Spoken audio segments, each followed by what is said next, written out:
ಈ ನಂದ ನಮ್ಮ ಅಮ್ಮನ ಕರ್ಕೊಂಡೋಗಿ ಇವ್ರ ಮನೇಲಿ ಇಸ್ಕೊಂಡಿದ್ದಾನೆ. ಕೇಳಿದಕ್ಕೆ ಇಲ್ಲ ಅಂತಂದ್ಬಿಟ್ಟು ಹೇಳ್ತಾ ಇದ್ದಾನೆ. ಒಂದ್ ವೇಳೆ ಏನಾದ್ರು ನಮ್ಮ ಅಮ್ಮ ಇವ್ರ ಮನೇಲಿ ಇತ್ತು ಅಂತಂದ್ರೆ ಇವನ್ ಬಂದು ನಮ್ ಕಾಲ್ ಹಿಡಿದು ತಪ್ಪಾಯ್ತು ಅಂತ ಕ್ಷಮೆ ಕೇಳ್ತಾನಂತೆ. ಆಯ್ತಾ? ಈಗ ನೋಡ್ ಶ್ರೀಕಂಠ ಹೋಗ ಕರ್ಕೊಂಡ್ಬಿಡೋದು ಅಜ್ಜಿಯ. ಏ ನಂದ ನಮ್ ಕಾಲು ಬೀಳೋದಕ್ಕೆ ರೆಡಿ ಆಗಿರೋ. ಅದೇ ಮಾತನ್ನ ನಾನ್ ನಿಮ್ಗೆ ಹೇಳ್ತಾ ಇದ್ದೀನಿ. ಇವತ್ತು ಗೊತ್ತಾಗತ್ತೆ ಯಾರು ಯಾರ ಕಾಲಿಗೆ ಬೀಳ್ತಾರೆ ಅಂತ. ನನ್ನ ಅತ್ತೆಗೆ ಎಷ್ಟು ಹೇಳ್ದೆ ಬೇಡ ಬೇಡ ಅಂತ, ನನ್ ಮಾತ ಕೇಳಿಲ್ಲ. ಈಗ ನೋಡಿದ್ರೆ ಇಷ್ಟು ದೊಡ್ಡ ಅನಾಹುತ ಆಗೋಗಿದೆ. ಅಯ್ಯೋ ದೇವ್ರೆ, ನೀನೇ ಕಾಪಾಡ್ಬೇಕಪ್ಪ. ಆದ್ರೂ ಜನ ಕಡಿಮೆ ಆಗ್ಬಿಟ್ರು. ಊರಿನ ಜನ ಎಲ್ಲ ಇದ್ದಿದ್ರೆ ಆ ನಂದ ನಮ್ ಕಾಲು ಬೀಳೋದು ನೋಡ್ಬೇಕಿತ್ತು. ಅವಾಗ ನನ್ ಭಾರಿ ಖುಷಿ ಆಗ್ಬಿಡುದು. ಎರಡೆರಡು ಸಲ ದ್ರೋಹ ಮಾಡಿದಾನೆ ಇವನು. ಆ ತಪ್ಪನ ಯಾವ್ದೇ ಕಾರಣಕ್ಕೂ ಕ್ಷಮಿಸಕ್ಕಾಗಲ್ಲ. ಕೊನೆ ಪಕ್ಷ ನಮ್ ಕಾರ್ ಇಟ್ಟು ಬೇಡ್ಕೊಂತಾನಲ್ಲ, ಅದು ಖುಷಿ ಪಡು. ಅಪ್ಪ ಅಜ್ಜಿ ಸಿಕ್ಕಿದ್ರು. ಏಯ್ ಕರ್ಕಮ್ಮ ಹೇಳ್ತೀನಿ. ನೋಡಿದ್ರಾ ನಾನು ಹೇಳಿಲ್ವಾ ನಮ್ಮಮ್ಮ ಅಲ್ಲ ಇದಾರೆ ಅಂತ ಬಿಟ್ಟು. ನೋಡಿ ಈಗ ಇವ್ ಬೀಳ್ತಾನೆ, ಕಾಲು ಬೀಳ್ತಾನೆ. ಈಗ ಬೀಳಬೇಕು. ಅಜ್ಜಿ ಸಾಕೆ ತೆಲಜಿನ ಅಕ್ಕ ಮಾಡಿದ್ದು. ಯಾರು ನಿನ್ ಒಳಗಡೆ ಬಿಟ್ಟಿರೋದು? ತಡಿ, ನನ್ನ ಅಪ್ಪನ ಗಾಡಿ ನಿನ್ನ ಪೊಲೀಸ್ ಕಂಪ್ಲೇಂಟ್ ಕೊಡಿಸ್ತೀನಿ. ನೀನ್ ಜೈಲಲ್ಲಿ ಕಂಬಿ ಎನ್ಸಿಲ್ಲ ಅಂದ್ರೆ ನನ್ನ ಹೆಸರು ರಕ್ಷಣೆ ಅಲ್ಲ. ಬಾರೋ ಬೇಗ ಬಾರೋ. ಎಲ್ಲೋ ಅಜ್ಜಿ ಇಲ್ಲ, ಎಲ್ಲ ಅಜ್ಜಿ ಇಲ್ಲ. ಏಯ್ ಶ್ರೀಕಂಠ ಎಲ್ಲ ನಮ್ಮಮ್ಮ ಏನಾಯ್ತು ಮಗನೆ? ಆಕ್ಸಿಡೆಂಟ್ ಆಗಿದ್ಯಾ? ಮಾತಾಡೋ. ಎಲ್ಲ ಅಜ್ಜಿ? ಅಪ್ಪ ಅಜ್ಜಿ ಒಳಗಡೆ ಇಲ್ಲಪ್ಪ. ಏಯ್ ಏನು ಹೇಳ್ತಿದ್ಯಾ? ಸರಿ ಹೋಗ್ತೀರಾ? ನಿಜಾನೇ ಹೇಳ್ತಿದ್ದೀನಪ್ಪ. ಅಜ್ಜಿ ಒಳಗಡೆ ಇಲ್ಲ. ಎಲ್ಲಾ ಕಡೆ ಹುಡುಕ್ದೆ, ಅಲ್ಲಿ ಅಜ್ಜಿ ಮಾಡ್ಕೊಂತೀರ ಅನ್ಕೊಂಡು ನೋಡಿದ್ರೆ ಅದು ರಕ್ಷಾ. ಇದೆಲ್ಲ ಕತೆಗಳು ಬೇಡ. ನಿಮ್ ಮನೆ ಮಗ ಮೂಲೆ ಹುಡುಕಿರ್ತಾನೆ. ಅವನೇ ಅಜ್ಜಿ ಇಲ್ಲ ಅಂತ ಹೇಳ್ತೀನಲ್ವಾ? ನೀವ್ ಯಾರು ಹೇಳಿ? ಇಡೀ ದೊಡ್ಡಬಳ್ಳಾಪುರಕ್ಕೆ ದೊಡ್ಡ ವ್ಯಕ್ತಿಗಳು. ಇವ್ ಮಾತು ಕೊಟ್ಟಿದ್ದೀರಾ ಅಂದ್ರೆ ಮೀರ್ತೀರಾ? ಇಲ್ಲ. ಸೊ ನೀವ್ ಹೇಳ್ದಾಗೆ ನಮ್ಮ ಅಪ್ಪನ ಕಾಲ್ ಹಿಡಿದು ತಪ್ಪಾಯ್ತು ಕ್ಷಮಿಸಿ ಅಂತ ಕೇಳ್ಬಿಡಿ ಸಾಕ್. ಏನ್ ಯೋಚನೆ ಮಾಡ್ತಿದ್ದೀರಾ? ಬನ್ನಿ ಬೇಗ. ಪಾಪ ಊರ್ ಜನ ಎಲ್ಲ ಕಾಯ್ತಿದ್ದಾರೆ. ಟೈಮ್ ಆಗಲ್ವಾ? ಬನ್ನಿ ಕಾಲಿಗೆ ಬೀಳ್ಬೇಕು. ಬನ್ನಿ ಒಂದ್ ನಿಮಿಷ. ಅಪ್ಪನ್ ಕಾಲಲ್ಲಿರೋ ಕಿರು ಬೇಳಿನ ಧೂಳ್ಗೂ ಸಮ ಇಲ್ಲ ನೀವು. ನೀವಿಬ್ರು ಮೈ ತುಂಬಾ ವಿಷ ತುಂಬಿಕೊಂಡಿರೋ ಸರ್ಪಗಳು. ಅವ್ರನ್ನ ಮುಟ್ಟೋ ಯೋಗ್ಯತೆ ಇಲ್ಲ ನಿಮ್ಗೆ. ನಿಮ್ ಕಚಡ ಕೈಯಿಂದ ನಮ್ಮಪ್ಪನ ಕಾಲ್ನ ಮುಟ್ಬೇಡಿ, ಅವ್ರ ಮೈಲ್ಗೆ ಆಗ್ಬಿಡ್ತಾರೆ. ನಮ್ಮಪ್ಪ ಕ್ಷಮಯ ಧರಿತ್ರಿ, ಅವ್ರು ನಿನ್ನ ಕ್ಷಮಿಸಿದ್ದಾರೆ. Just get lost Chandru. Surya, Chandra, ಇಲ್ಲಿ ನಿಂತ್ಕೊಂಡು ಏನ್ ಮಾಡ್ತಿದ್ದೀರೋ? ಮತ್ತೇನಾದ್ರು ಗಲಾಟೆ ಮಾಡಿದ್ರಾ? ಅಮ್ಮ ಹಿಂಗ್ ಎಲ್ಲ ಹೋಗಿದೆ. ಅತ್ತೆ, ನಿಮ್ಮಿಂದನೇ ಇಷ್ಟೆಲ್ಲ ಆಗ್ತಾ ಇರೋದು. ಎಲ್ಲಿ ಹೋಗಿದ್ರಿ ಇಷ್ಟೊತ್ತು? ನಾನ್ ದೇವಸ್ಥಾನಕ್ಕೆ ಹೋಗಿದ್ದೆ ಇಂದ್ರ. ದೇವಸ್ಥಾನನ? ಅದಕ್ಕೆ ಲಕ್ಷ್ಮೀ ನರಸಿಂಹ ದೇವಸ್ಥಾನ ಅಂತ ಹೇಳುದು. ಅಲ್ಲಿ ಹೋಗ್ಬಿಡು, ನೀವು ಅಲ್ಲಿ ಇರ್ಲಿಲ್ಲ. ಏನೇ ಕಲಾ ನೀನು? ನಾನ್ ಹೇಳಿದ್ದು ಲಕ್ಷ್ಮೀ ನರಸಿಂಹ ಸ್ವಾಮಿ ಅಲ್ಲ, ಲಕ್ಷ್ಮೀ ವೆಂಕಟೇಶ್ವರ ಸ್ವಾಮಿ ಅಂತ. ಅತ್ತೆ, ತಪ್ಪಾಗೋಯ್ತು. ಅದು ಗಾಬ್ರಿಲಿ ಹೆಸರು ಸರಿಯಾಗಿ ಹೇಳಿಲ್ಲ ನಾನು. ಅಯ್ಯೋ ರಾಮ, ನಾನು ಹೋಗಿದ್ದು ಲಕ್ಷ್ಮೀ ವೆಂಕಟೇಶ್ವರ ಸ್ವಾಮಿ ದೇವಸ್ಥಾನಕ್ಕಳು. ತಗೋ ಸೂರ್ಯ ಪ್ರಸಾದನ ಚಂದ್ರು. ಪ್ರಸಾದ ಸಿಕ್ತು ಬಿಡಿಜಿ. ಸರಿ ಬನ್ನಿ ಹೋಗೋಣ. ಇವ್ರಿಗೇನ್ ಮಾಡಕ್ ಬೇರೆ ಉದ್ಯೋಗ ಇಲ್ಲ ಹೋಗಿರಿ ಸರ್. ಇವತ್ತಿನ ನಾನೇ ಬೇಕಾಗಿತ್ತು. ಏನ್ ಅಣ್ಣಂದ್ರ ನಡೀರಿ ಅಂತ ಕಡೆ ಬಂದ್ಬಿಡ್ತಾರೆ. ನಡೀರಿ.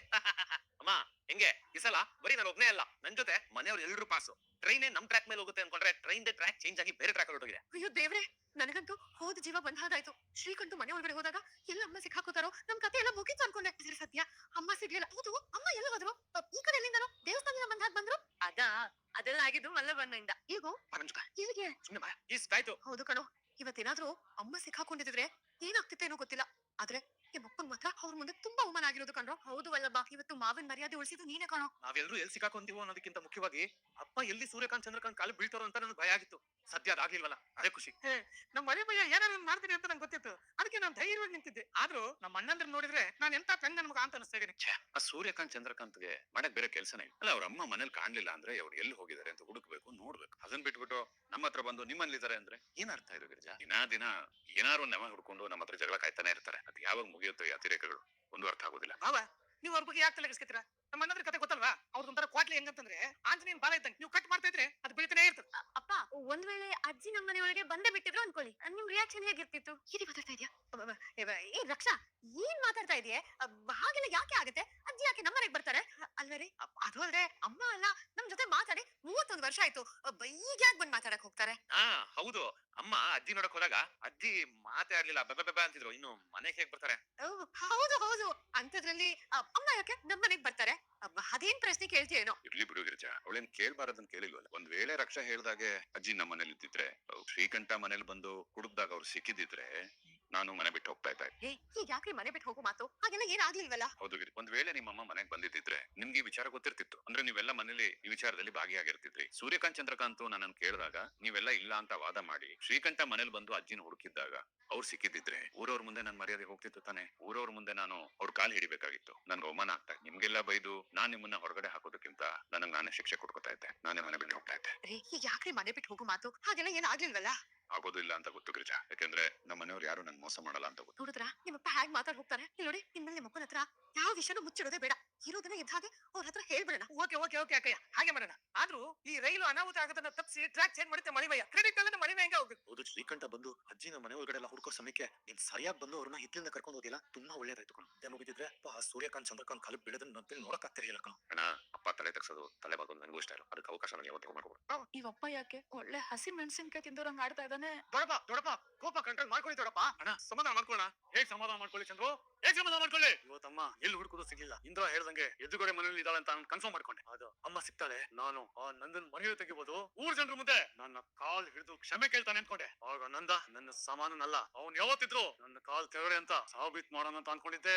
ಆದ್ರೆ ಆಗಿದ್ದೇನು, ಎಲ್ರ ಮುಂದೆ ನಂಗೆ ಅವಮಾನ ಆಗೋಯ್ತು. ಈ ಸೂರ್ಯಕಾಂತ್ಗೆ ಅವಮಾನ ಆಯ್ತು. ನೋಡಿದ್ರ, ಅದಕ್ಕೆ ನಾನು ಹೇಳಿದ್ದು ಆ ಮನೆಗೆ ಹೋಗೋದ್ ಬೇಡ ಅಂತ. ಈ ಮಟ್ಟಕ್ಕೆ ಹೋಗುತ್ತೆ ಅಂತ ನನಗೆ ಗೊತ್ತಿರಲಿಲ್ಲ ಕಲ. ಏ ಇಂದ್ರ, ಇದೆಲ್ಲ ಆಗಿದ್ದು ನಿನ್ನಿಂದಾನೆ. ಯಾಕೆ ಸುಮ್ಮನೆ ಸುಳ್ಳು ಹೇಳಿದ್ರೆ? ನಂದು ಮನೇಲಿ ಅಮ್ಮ ಇರ್ಬೋದು ಅಂತ ಅಲ್ಲಿ ಹುಡ್ಕೋಕ್ ಹೋಗಿದ್ದಕ್ಕೆ ತಾನೆ ಇಷ್ಟೆಲ್ಲ ನಡೆದಿದ್ದು. ಅಯ್ಯೋರಿ, ನಾನೇ ಹಾಗಂತ ಹೇಳ್ದೆ. ಅತ್ತೆ ಆ ಮನೇಲಿ ಇರ್ಬಹುದೇನೋ ಅಂತ ಹೇಳ್ದೆ. ಅಲ್ಲೇ ಇದಾರೆ ಅಂತ ಹೇಳಿಲ್ಲ ರೀ. ನೆನ್ಪ್ ಮಾಡ್ಕೊಳ್ಳಿ. ಅದೇ ಅತ್ತೆ ಅಲ್ಲೇ ಇದ್ದು ಅದನ್ನ ನೀವಿಬ್ರು ಕಣ್ ಹಿಡಿದು ಆ ನಂದನ್ಗೆ ಅವಮಾನ ಮಾಡಿ ಆ ನಂದನ್ ನಿಮ್ ಕಾಲ್ ಹಿಡ್ಕೊಂಡಿದ್ರೆ ಆ ಕ್ರೆಡಿಟ್ ನ ನನಗ್ ಕೊಡ್ತಾ ಇದ್ರಾ? ಇಲ್ಲ ತಾನೇ. ಅವಮಾನ ಆಗಿದ್ದಕ್ಕೆ ನೀವಿಬ್ರು ನನ್ನ ಚೆನ್ನಾಗಿ ಬೈತಾ ಇದೀರಾ. ನೋಡಿದ್ಯಮ್ಮ, ಸ್ವಲ್ಪ ಹೊತ್ತು ನಿನ್ ಕಾಣಿಸಿಲ್ಲ ಅಂದಕ್ಕೆ ಏನೇನೆಲ್ಲ ನಡೆದೋಯ್ತು ಅಂತ. ಆಮೇಲೆ ನೀನು ಅದಕ್ಕೂ ಆ ನಂದು ಮೇಲೆ ದ್ವೇಷನೆ ಕಾರಣ ಅಂತ ಹೇಳಕ್ ಹೋಗ್ಬೇಡ. ಎಲ್ಲಿ ಆನಂದ ನಿನ್ ತಲೆ ಕೆಡಿಸಿ ಆ ಮನೆ ಕರ್ಕೊಂಡು ಹೋಗ್ಬಿಡ್ತಾನ ಅನ್ನೋ ಭಯ ಅಮ್ಮ. ಇದು ದ್ವೇಷ ವಿಷಯ ಅಲ್ಲ. ನಾವುಗಳು ನಿಮ್ಮೆಲ್ಲ ಪ್ರೀತಿ ಇಟ್ಕೊಂಡಿದೀವಮ್ಮ. ಇನ್ಮೇಲೆ ಎಲ್ಲರೂ ಹೋಗ್ಬೇಕಾದ್ರೆ ಯಾರನ್ನಾದ್ರೂ ಜೊತೆ ಕರ್ಕೊಂಡು ಹೋಗ್ಬೇಕು. ಅರ್ಥ ಆಯ್ತಾ? ಸರಿ, ಹೋಗಿ ರೆಸ್ಟ್ ಮಾಡಿ. ನೀನೇ ನೋಡ್ತಿದ್ಯಾ?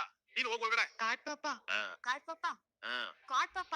ಏಯ್, ಏನ್ ಹೇಳೆ? ಅದು ಥ್ಯಾಂಕ್ಸ್ ಕಣೋ. ಥ್ಯಾಂಕ್ಸ್. ಯಾಕೆ? ಅದು ಇವತ್ ನೀನೇನಾದ್ರೂ ಅಜ್ಜಿನ ಆಚೆ ಕಳ್ಸಿರ್ಲಿಲ್ಲ ಆಗಿದ್ರೆ ಶ್ರೀಕಂಠ ಅನ್ನ ಹುಡ್ಕುವಾಗ ಅಜ್ಜಿ ಸಿಕ್ ಬೀಳ್ತಾ ಇದ್ರು.